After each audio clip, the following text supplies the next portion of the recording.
नमस्कार दोस्तों। मैं Kunal Kumar, life designer astrologer, बहुत बहुत स्वागत करता हूं हमारे खास कार्यक्रम एस्ट्रो विद कुणाल में। दोस्तों, जैसा कि हम अपने इस पॉडकास्ट में बहुत बड़ी बड़ी महान हस्तियों को आप लोगों से मिलवाते रहे हैं, जिनके माध्यम से आपको कुछ सीखने का और समझने का मौका मिलता है, जो या जिनकी लाइफ आपके लिए प्रेरणादायक बनती है, जो आपके प्रेरणा स्रोत बने, ऐसी ही हस्तियों को हम लेकर के आते हैं। मैं हमेशा से इसी सोच के साथ पॉडकास्ट करता हूं कि जिनको मैं अपने पॉडकास्ट में लेकर के आऊं, वो आपको मोटिवेट कर पाए और उनसे बहुत कुछ सीखने को मिले, ताकि आप भी अपनी लाइफ को इस तरीके से डिजाइन कर सको। तो दोस्तों, आज एक ऐसी ही महान हस्ती के साथ मैं आपको मिलवाने जा रहा हूं, जिन्होंने भारत की धरती पर जन्म लिया, लेकिन यूएस में जाकर के अपनी एक अलग पहचान बनाई। जी हाँ, मैं एक ऐसी ही हस्ती जिनका नाम है जिग्नेश कोठारी और केरल कोठारी, जो कि यूएस आए तो थे अपनी अलग अलग सपने को अलग अलग अपने सपनों को सजोकर, अलग अलग मंजिल लेकर के, लेकिन यहां आकर के वो मिले भी और एक साथ मिलकर जुड़कर शादी करके ऑरलैंडो जैसे शहर में इतिहास रचने का कार्य भी किया। तो स्वागत करते हैं हम जिग्नेश कोठारी जी का और केरल कोठारी जी का। नमस्कार केरल जी, नमस्कार जिग्नेश जी। नमस्कार। वैसे तो हमारा रिश्ता एक कहने को तो कुछ भी नहीं है, लेकिन फिर भी जब से आप मिली हो तब से किसी न किसी रूप में मैंने आपको दीदी और इनको अपने जीजा का दर्जा दिया है। मैं हमेशा इनको दीदी और जीजू बोलता हूँ। इनके साथ सही बताऊं तो मुझे प्यार बिल्कुल अपनी फैमिली की तरह मिला है, जैसे मेरी सगी सिस्टर जैसी हो। और सच में कहना गलत भी नहीं होगा कि आज वो मेरी टेक केयर या हमारे साथ जो उनका प्यार और संबंध बना हुआ है, बिल्कुल सगे रिश्तों जैसा ही बना हुआ है। तो सबसे पहले तो बहुत बहुत धन्यवाद कि आप हमारे इस पॉडकास्ट में आए हो। और मैं चाहता हूं, क्योंकि ये एक पॉडकास्ट जो है जी, जो लोगों को मार्गदर्शन देने के लिए है, लोगों को बूस्ट अप करने के लिए, लोगों का को मोटिवेट करने के लिए है। और आपकी जो स्टोरी मैंने सुनी, समझी, तो मुझे लगा कि इसको दुनिया के सामने आना चाहिए। तो इसीलिए मेरा अनुरोध है। तो मैं सबसे पहले तो चाहूंगा केरल दीदी, आप अपनी एजुकेशन के बारे में बताएं कि आपकी पढ़ाई लाइफ, आपका जो बचपन है, आपकी जो पढ़ाई लाइफ है, वो लाइफ कैसी बीती, कहां पर बीती। मेरी बचपन की लाइफ बड़ौदा में हुई और मैंने ग्रेजुएशन बड़ौदा में ही किया, एमएस यूनिवर्सिटी में। अच्छा, बड़ौदा के अंदर। बड़ौदा के अंदर एमएस यूनिवर्सिटी में मेरा ग्रेजुएट हुआ। और आपका जीजू। मैं अहमदाबाद से हूँ और अहमदाबाद में मैंने नहीं, ग्रेजुएशन किया और 1992 में मैं यूएस में आया। 92 में आप यूएसए में आए थे। जी हाँ। और आप दीदी। मैं 95 में आई। तो आपकी 1995 में मैं तो यूएस में आपका आई। शुरू से कुछ ऐसा मन था कि मुझे यूएस में जाना है, यूएस में कोई काम करना है, या आपने एजुकेशन वहां पे करी फिर यूएस आना, ये कैसे आपके लाइफ में टर्निंग पॉइंट बना। जैसे बचपन से एक ख्वाहिश थी अब्रॉड जाने की, और जो ख्वाहिश थी वो भगवान ने पूरी कर दी और मेरे को वीज़ा का चांस मिला और मैं यूएस में आ गया। ओके। हम्म, तो जीजू, जब आप यूएस में आए तो आके आपने स्टार्टिंग में क्या किया, मतलब कोई जॉब, या कैसे आपको रास्ता कैसे मिला। जैसे कि बहुत सारे देखो ऐसे लोग हैं जो अभी इंडिया में रहते हैं लेकिन वो यूएस आना चाहते हैं, बट आप भी समझते हो कि यूएस आना इजी नहीं है। वीजा बहुत बड़ा इशू है। बहुत सारी कंट्रीज में इजीली वीजा मिल जाता है, लेकिन यूएस वीजा इजी नहीं मिलता। और आपने देखा होगा कि करीबन अगर कोई 15 साल से ऊपर है और 25 30 35 साल की एज के बीच में तो यूएस मैंने जो देखा है, क्योंकि बहुत सारे लोग अपनी कुंडलियां दिखाते हैं, बात करते हैं, अपने बारे में बताते हैं, तो यूएस वीजा इजीली नहीं देता। तो आपको यूएस वीजा कैसे मिला? ये बाय लक मिला, इत्तेफाकन, या इसके पीछे भी कोई कारण रहा है? बाय लक और भगवान की कृपा मिल गया। मिल गया। और 10 साल का मिला, जी हाँ। फिर आप यहाँ आए, फिर यहाँ के थोड़ा सीखना पड़ा काम, क्या करना है, कैसे करना है। अच्छा, शुरू में कुछ भी कुछ प्लानिंग भी नहीं थी कि क्या करना लैंग्वेज है? प्रॉब्लम, वर्क प्रॉब्लम, क्योंकि ओके। Language is different. हाँ, या इंग्लिश भी ग्रामर के साथ नहीं बोली जाती। हाँ जैसे मैं देखूँ तो हमारे भारत के अंदर जो इंग्लिश है वो ऐसी है जैसे हम हिंदी को कट भाषा में बोलते हैं, जो रियल हिंदी है वो तो संस्कृत में है। तो ऐसे ही यहाँ पर जो इंग्लिश है वो ग्रामर के साथ नहीं बोली जाती, तो वो भी बड़ी प्रॉब्लम रही होगी। थोड़ी बहुत। लेकिन कितने दिन में आपने अपने आप को एडजस्ट कर लिया? 3 महीने के अंदर। ओह माय गॉड, इतना तो मैंने पहली बार सुना है। तो ये तो बहुत बड़ी बात है दोस्तों, 3 महीने के अंदर अंदर उन्होंने अपने आप को इस लायक बना लिया। तो जब आप आए तो काम की प्लानिंग कैसे हुई? काम ढूंढना पड़ता था उस वक्त, और जो भी काम मिला वो करना पड़ा। और थोड़ा हार्ड वर्क था कंपेयर टू इंडिया, लेकिन और हिम्मत नहीं आपका मन छोड़ी। लग रहा था या शुरू में मन नहीं लगा था? शुरू में नहीं लग रहा था, फिर बाद में 6 महीने के बाद लगने लगा, और जुट के मेहनत करनी पड़ी। और बिजनेस में कब आप बिजनेस एंटर हुए? में 95 के बाद। अच्छा, 3 साल आपने 92 टू 95 आपने जॉब की। जॉब किया। ओके। और फिर आपने अपना बिजनेस शुरू किया। बिजनेस की जी शुरुआत किस बिजनेस से हुई? उस वक्त हमने, कन्वीनियंस स्टोर। जी हाँ, कन्वीनियंस स्टोर, उसको कन्वीनियंस स्टोर। जिसमें जैसे पेट्रोल पंप के साथ में जो, साथ में जो होता है जिसमें वो। आपको सारे प्रोडक्ट्स कुछ भी, जी हाँ। चॉकलेट इस टाइप की चीजें, कन्फेक्शनरी आइटम्स मिल या जाती हैं। बियर है, सिगरेट्स है, ओके। लिकर नहीं सोडाज है। है, लाइक कन्वीनियंस स्टोर ओके। जैसा। तो दीदी को आप कैसे मिले? केरल कोठारी जी को आप कैसे मिले? उस वक्त तो फ़ोन नहीं था, ओके। टेक्नोलॉजी इतनी नहीं थी, तो इंडियन न्यूज़पेपर आता था, इंडिया अब्रॉड करके, उस यहीं पे? यहीं पे। तो उनके पिताजी ने उसमें मैट्रिमोनियल ऐड दिया था, उसके द्वारा हम मिले। केरल जी के? जी हाँ। और फॉर्चुनेटली हमारा फैमिली रिलेशन निकला, तो बात बन गई आगे।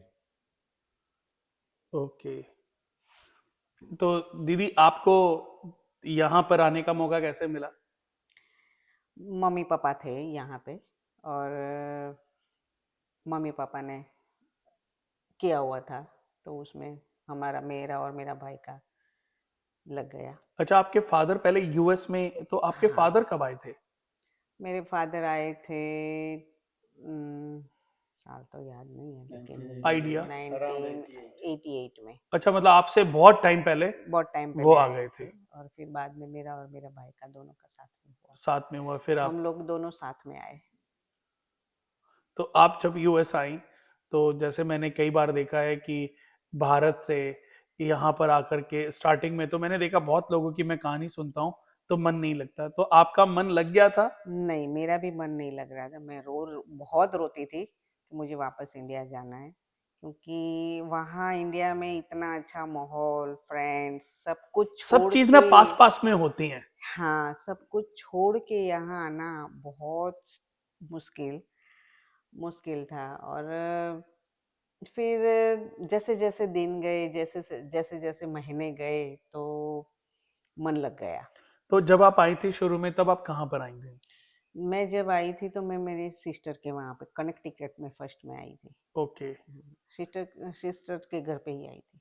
ओके, फिर स्टार्टिंग आप वहाँ पे रही। स्टार्टिंग 1 साल वहाँ पे रही, फिर बाद में पापा ने ये शादी की एज भी हो गई थी, तो पापा ने वो न्यूज़पेपर में न्यूज़पेपर में ऐड हाँ, डाला। तो इन्होंने तो देखा आपका कोई कहते हैं ना, जोड़ी संजोग सब जब ऊपर से सब लिखे हुए ऊपर आते से हैं। ले मैंने वहाँ पे 1 साल एक साल में 6 महीना जॉब किया, लेकिन पता नहीं मेरा भाग्य बहुत पावरफुल था, हम्म, तो चमक गया। चमक गया। तो इनके साथ, जैसे इनके साथ जिग्नेश जी के साथ आपकी शादी हुई, तो स्टार्टिंग में आप मिले भी थे या? नहीं, हम लोग बस वही जैसे जैसे इन्होंने देखा कि ऐसे है, वो मेरे को देखने आए, मैं तो जॉब पे थी, तो फिर बाद में मेरे को भी नहीं पता था कि ये मेरे को देखने आ रहे हैं। घर पे पहले गए, फिर बाद में जॉब मेरे जीजा जी उनको मेरे जॉब पे लेके आए थे, तभी बस मेरे जहाँ को पे आप थी? हाँ, जहाँ पे मैंने शुरुआत की जॉब, मेरी फर्स्ट ही जॉब थी वहाँ, तो वो मेरे को वहाँ पे देखने आए, फिर बाद में घर पे तो रूटीन अकेले है। थे, किसी के साथ भी थे? नहीं, जीजा जी थे मेरे, जीजा जी के साथ आए नहीं, थे, ये अकेले थे कि इनके साथ में कोई और भी था? मैं अकेला था। अकेले आए थे देखने। अच्छा, तो आपकी शादी कौन से सन में हुई? 96। 90 से? कितने साल की थी आप? मैं 27 और 26, और जीजा जिग्नेश जी जी? 31 31। ओके, तो क्या हुआ पहली मुलाकात में आपको लगा कि? पहली मुलाकात में इन्होंने तो मेरे को पास कर दिया था। और आपने? मैं थोड़ा वो पजल थी। हाँ, पजल और थी। ये दोस्तों, वो बातें हैं कि आज इनका कोई भी सपना, इनकी कोई भी विश अगर होती है, तो वो रात को ही विश को पूरी करने के लिए चल पड़ते हैं। इतना अच्छा वो प्यार करते हैं। नहीं, हाँ, वो सही है। लेकिन ये तो चलो कि फर्स्ट डे हमें पता नहीं होता, समय आने पे ही पता चलता है, किसी को बरतने के बाद पता चलता है। तो कहते हैं कि कभी कभी हम सामने सिर्फ सूरत को देखते हैं, सीरत का हमें पता नहीं होता। लेकिन जब आदमी को के साथ लाइफ को जीते हैं, तब उसकी सीरत के बारे में पता चलता है। तो आज तो क्योंकि मैं जानता हूँ कि वो महारानी बन के इस कोठारी परिवार में रह रही हैं, और जो चाहती हैं, जैसे चाहती हैं, जब चाहती हैं, वो अपनी ख्वाहिशों को पूरा कर लेती है। कोई, अब मैं ब्रांड की बात तो नहीं करूँगा, बट कोई ऐसा ब्रांड, ऊंचा, सस्ता, कोई भी, जो वो चाहती हैं वो एंजॉय करती हैं। उनके पास किसी चीज़ की कोई कमी नहीं छोड़ी जिग्नेश कोठारी जी ने। तो जब आपकी शादी हुई, तो उसके बाद स्टार्टिंग लाइफ आपकी, मतलब ऐसे तो मेरे को लगता है कि हर पति की किस्मत शादी होते ही बदलती है, क्योंकि उसका 7th हाउस एक्टिवेट होता है। तो शादी जब हुई, तो आपकी लाइफ में कुछ चेंजेस आए या थोड़ा बहुत स्ट्रगल था? बहुत सारे चेंजेस आए, शादी से पहले लेकिन आप अकेले गुड रहते थे या चेंजेस। किसी के साथ रहते थे? मेरी सिस्टर के साथ रहता था, अच्छा, आपकी भी रियल सिस्टर यहाँ पर पहले रहती थी, ऑरलैंडो में कि और किसी सिटी में? ऑरलैंडो में। ओके। लेकिन उसके शादी के बाद फिर हमने अपना अपार्टमेंट लिया, फिर वहाँ पे हमारी सोसाइटी अपार्टमेंट हाँ, ऑरलैंडो में? ऑरलैंडो ऑरलैंडो में में। लिया। फिर हमने we start our own life in a 1 bedroom apartment. Okay. Struggle वाली रही, 3 साल बहुत स्ट्रगल किया, इट वाज द लेकिन बिगिनिंग आप ऑफ एक द दूसरे की लाइफ। ताकत बने रहे। ताकत, हाँ, एक बहुत। दूसरे की ताकत बहुत बने रहे, बहुत। तरक्की तो वहीं से होती है, जब आप हाँ, एक दूसरे के साथ पिलर बन जाते हैं। देखो दोस्तों, मैंने देखा है कि 1+2 होते हैं, लेकिन अगर बीच में से प्लस को हटा दिया जाए ना, तो 11 भी हो जाते हैं। तो बहुत सारे जो कपल हैं, शादी के बाद और एक 11 हो जाते हैं, वो बीच के प्लस को हटा देते हैं। लेकिन बहुत लोग इस प्लस की दीवार को नहीं हटाते और हमेशा 2 ही बन के रहते हैं। तो ऐसे जो 10% लोग हैं, जो 1+1 बीच में से प्लस को हटा देते 11, वो ही मेरे को लगता है कि आपकी लाइफ रही है। क्योंकि आपने जीवन में जो स्ट्रगल देखा, जो स्ट्रगल झेला है, उसके बाद मैं जो देखता हूँ या देख रहा हूँ, तो आपने तरक्की तो बहुत करी है। तो ये आप फील करते हो कि केरल जी के आने के बाद आपकी तरक्की तो हुई है? 150%। तो इसका श्रेय आप मानते हो, इनको देते हो? जरूर। तो दोस्तों देखो, हर रोज। जैसा कि मैं देता हूँ, जिग्नेश कोठारी जी भी दे रहे हैं। और मैं तो चाहता हूं कि हर किसी व्यक्ति को अपनी पत्नी की अहमियत को समझना चाहिए और उनको क्रेडिट देना चाहिए। तो उसके बाद जैसे जैसे धीरे धीरे बढ़ती गई, तो फिर आपके बच्चे। Yeah, we had a son and daughter. So 97 में my son born. मेरा बेटा पहला 97, वो खुशी आनंद का वो साल था 97, जो और मैंने मेरा बिजनेस भी we opened the first liquor store in हाँ, वो 97. जब हमने पहला हमारा बिजनेस शुरू किया तो उसी टाइम पे मेरा लास्ट पीरियड चल रहा था। He और born after. जैसे मैंने अपना फर्स्ट बिजनेस ओपन किया उसके थर्ड दिन मेरा बेटा पैदा हुआ। वाह। तो वो मेरे लिए बहुत बहुत बहुत लकी रहा। रहा है। और उसके बाद बेटी कितने साल के बाद हुई? बेटी 2000, सी इज माय मिलेनियम बेबी। ओह, तो 2 साल के बाद 2 साल के बाद वो बेटी का जन्म हुआ। तो बेटी तो आप पता ही है, वो तो उसने तो खैर लक्ष्मी बच्चे माँ आपके का। दोनों ही हाँ, दोनों। लेकिन अच्छी किस्मत बेटी ले गए। बेटी आती है तो आनंद हाँ, कुछ आनंदित हो और ही जाता है। होता है। देखो, माँ के लिए तो मैं ये क्योंकि कहूंगा कि एक दोस्त। डॉक्टर ने मेरे को बोला था कि बेटा आएगा, लेकिन भगवान से लड़ झगड़ के मैंने बेटी मांगी। वाह। तो भगवान ने मेरे को बहुत साथ दिया कि नहीं, तेरे को बेटी चाहिए ना, चलो मैं तेरी झोली में बेटी देती। ये तो तो मेरी बहुत बेटी अच्छी बात है मेरी कि कल है, मेरी कल। हमारे देश के जो पीएम हैं वो भी गुजरात के हैं, और हमारे जिग्नेश जी और केरल जी भी जो हैं वो गुजरात से हैं। बेटी बचाओ बेटी पढ़ाओ। तो केरल जी ने कहीं ना कहीं हमारे मोदी जी की बात को महत्वता दी, हालांकि तब वो पीएम नहीं थे, सीएम रहे होंगे 2000 में, और शायद उस समय नारा भी नहीं होगा। लेकिन फिर भी कहीं ना कहीं ऐसे में बहुत सारी फैमिली को मिलता हो जो आज भी बेटियों को महत्व देते हैं। मैं ये नहीं कहता हूं कि बेटी और बेटे में कोई कंपेयर होना कंपेयर चाहिए, कर। कंपेयर नहीं होना चाहिए, जो है उससे प्यार होना चाहिए। मेरी तो हमेशा यही सोच रही है। तो उसके बाद आपके बच्चों की लाइफ शुरू हो गई। तो आपने बच्चों के साथ, अभी स्टार्टिंग में बच्चों के साथ आपकी लाइफ चली, कि आप उस समय कुछ काम भी करती थी, कोई जॉब या कोई नहीं, बिजनेस में? मैंने कुछ काम नहीं किया है, क्योंकि सबको पता है कि जब डॉलर के पीछे भागते हैं तो डॉलर के पीछे ही भागना पड़ता है। तो मैंने सोचा, मेरे हस्बैंड ने मेरे को बहुत साथ दिया, जिग्नेश जी ने मेरे को बहुत साथ दिया कि नहीं, आप घर पे रह के बच्चों को संभालो। तो आज मैं ऐसा बोलूं कि मैं दुनिया की बेस्ट बेस्ट मदर हुई हूँ। हम्म। आज मेरे बच्चे ये देश में होकर भी इंडिया का कल्चर कल्चर को अपना अपना रहे रहे हैं। रहे और बहुत बहुत बहुत अच्छे मेरे बच्चे हैं।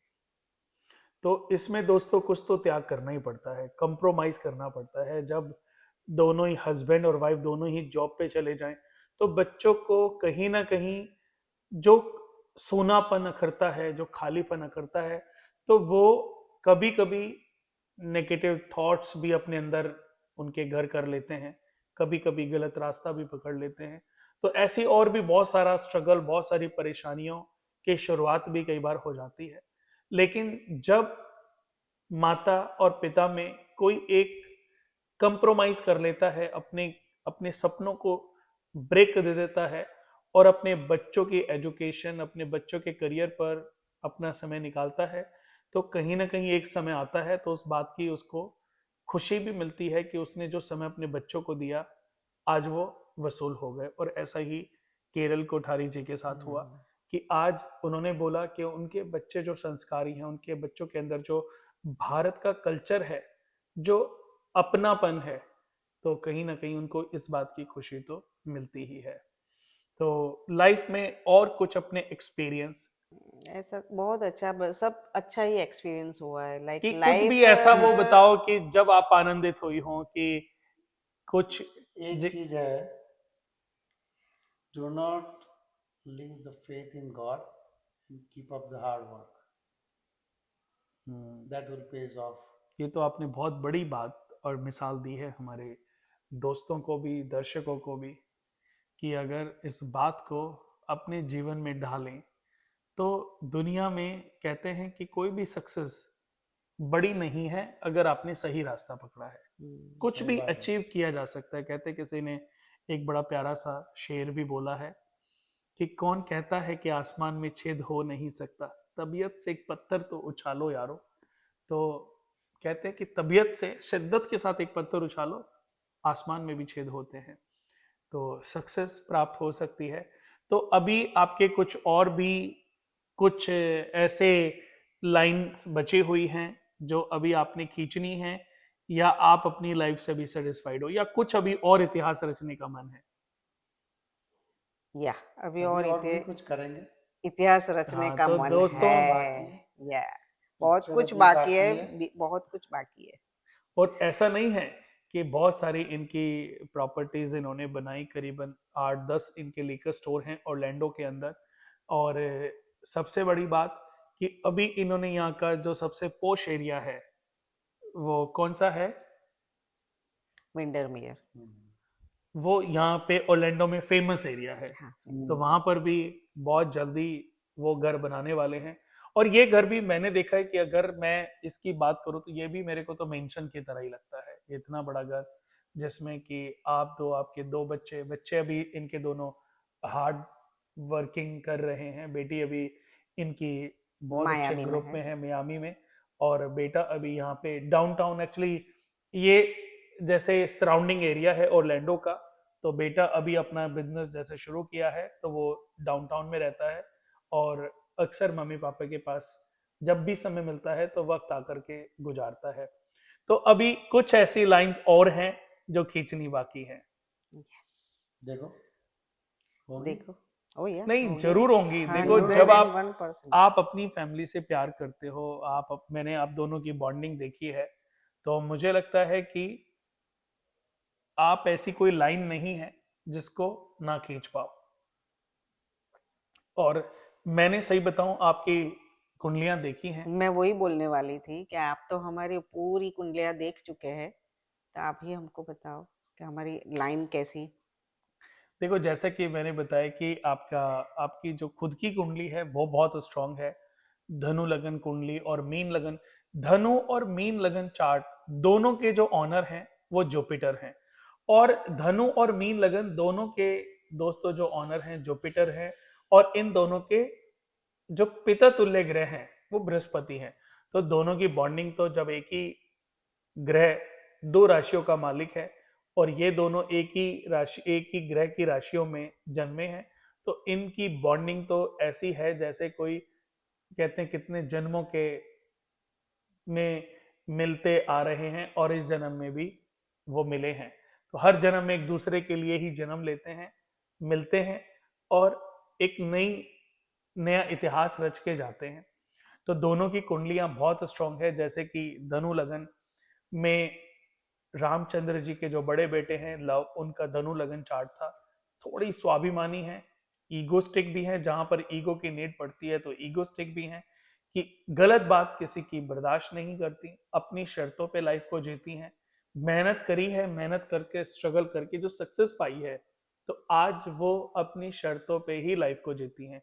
कोई उनको फालतू की दबा नहीं सकता, ना किसी के आगे वो झुकती हैं, ना किसी की गलत बात को। मैंने जो आपके नेचर में देखा है कि आप शायद गलत बात भी किसी की बर्दाश्त नहीं करती। तो इनकी जन्म कुंडली में जो इनकी ग्रह स्थिति थी, जैसे अगर किसी का 9th और 12th हाउस का आपस में संबंध हो तो ऐसा व्यक्ति विदेश में आकर के रहता है, विदेश में आकर के सेटल हो जाता है, विदेश में आकर के ही इतिहास रचता है। तो ऐसी ही जन्म कुंडली जिग्नेश जी की है। उनका बृहस्पति जो है वो कुंडली में बहुत ही कारक रहा है और इनका मरकरी भी अच्छा है। तो बुध और बृहस्पति दोनों इनको बिजनेस और पैसा दोनों दे रहे हैं। वहां पर इनकी संतान भाव का मालिक मंगल अच्छी पोजीशन में बैठा है कि इन्होंने अगर बिजनेस में फोकस किया होता, बच्चों को छोड़ दिया होता, तो शायद इनके 10 की जगह 12-15 लीकर स्टोर होते। लेकिन कहीं ना कहीं सब कुछ कमाया हुआ भी फिर लगता कि ये व्यर्थ है। तो इन्होंने अपने बच्चों को भी तवज्जो दी। उसकी वजह कहीं ना कहीं इनके अंदर जो एक बच्चों के लिए एक मात्र भाव था, वो पूरा एक्टिवेटेड था। और इन्होंने बच्चों को अच्छी और सच्ची शिद्दत के साथ एजुकेशन दी, उनकी अच्छी दोस्त बनी रही। तो आज उन दोनों बच्चों का प्यार माँ के साथ बहुत ही अद्भुत है और देखने को मिलता है। तो दोस्तों, आज के लिए बस इतना ही। बहुत जल्दी हम बहुत अच्छे टॉपिक के साथ फिर फिर मिलेंगे। मिलेंगे। तब तक के लिए नमस्कार। नमस्कार।